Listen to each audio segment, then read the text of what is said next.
Halo sahabat Genasi, ketemu lagi sama Kak Narita di sini di channel YouTube kesayangan kita, Ayo Cerdas Indonesia.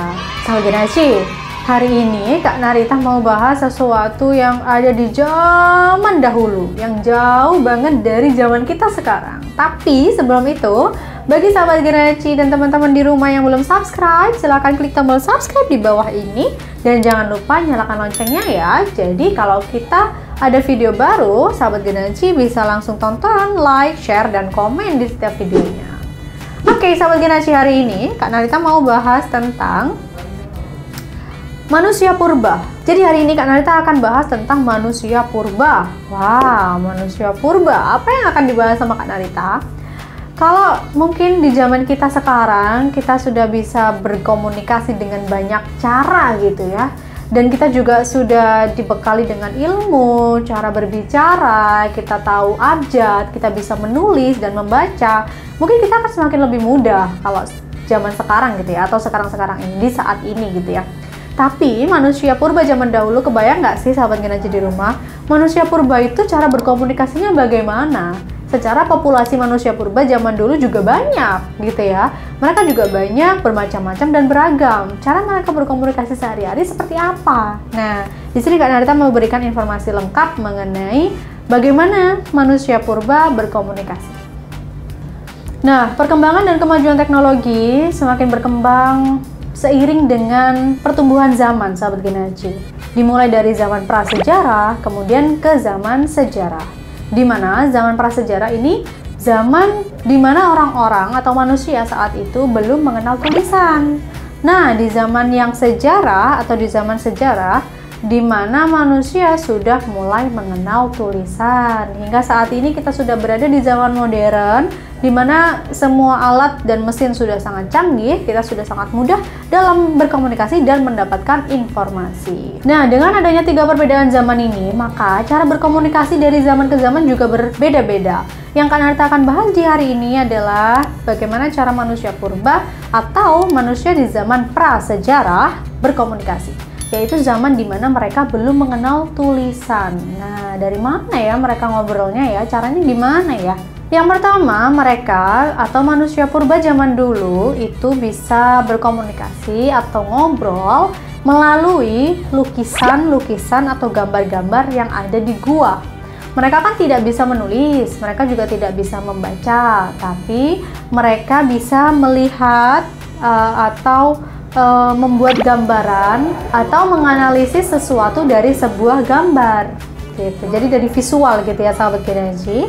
Umumnya manusia purba zaman dahulu menggunakan cara ini, yaitu lukisan yang ada di dinding-dinding gua itu untuk menceritakan kembali pengalaman mereka dalam berburu dan menggambarkan atau menginformasikan gitu ya, menyebarkan hasil tangkapan atau hasil buruan mereka. Jadi mereka akan gambar apa saja yang mereka sudah tangkap, mereka sudah buru gitu ya sahabat Genasi. Biasanya mereka akan menggambar atau membuat lukisan entah dari batu-batuan yang digesekkan gitu ya ke dinding-dinding gua atau dengan apapun yang ada di sekitarnya untuk menggambar. Dan para ahli juga menduga bahwa mereka menggambar atau melukiskan gambaran-gambaran di dinding-dinding gua itu untuk menyebarkan ke teman-teman yang lain gitu ya, menyebarkan ke orang lain atau ke kelompok mereka yang lain bahwa hewan apa saja yang bisa diburu dan hewan apa saja yang tidak bisa untuk diburu. Nah, biasanya seperti itu sahabat Genasi. Jadi hewan-hewan yang bisa untuk diburu berarti hewan-hewan itu aman untuk dikonsumsi oleh mereka, dan yang tidak bisa diburu jangan sampai dikonsumsi. Nah, sangat informatif sekali ya ternyata cara mereka meskipun tidak mengenal tulisan dan tidak bisa menulis gitu ya. Mereka bisa menggunakan dinding gua sebagai alat komunikasi. Cara yang kedua, mereka bisa menggunakan bahasa isyarat. Nah, mereka menggunakan bahasa isyarat juga untuk berkomunikasi dengan kelompok-kelompok mereka yang lain. Pada masa itu, meskipun mereka tidak bisa berbicara dengan jelas, mereka bisa menggunakan bahasa isyarat tangan dan juga bunyi seperti dengusan untuk berkomunikasi satu sama lain.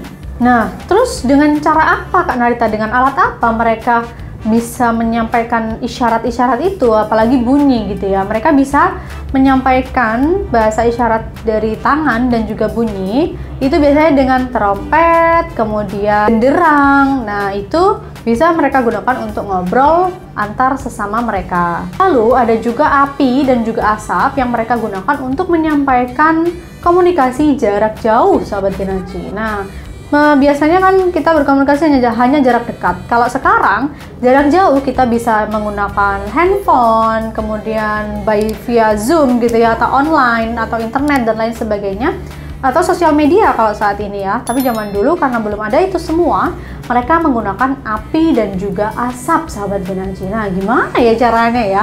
Kok bisa api dan asap sebagai alat komunikasi? Ternyata api dan alat-alat penghasil bunyi itu mereka gunakan untuk berkomunikasi dengan kelompok-kelompok lain yang sedang terpisah, sahabat Genaji. Nah, bisa pakai api, jadi kayak sebagai pertanda gitu ya, bahwa keberadaan mereka ada di sebelah sini gitu. Sedangkan dengan bahasa isyarat yang menggunakan asap itu sendiri, biasanya mereka gunakan sebagai pertanda bahwa adanya ancaman atau bahaya. Jadi mereka akan mengeluarkan asap atau memberikan tanda dengan asap bahwa di daerah situ sedang ada ancaman atau berbahaya, sedang dalam bahaya.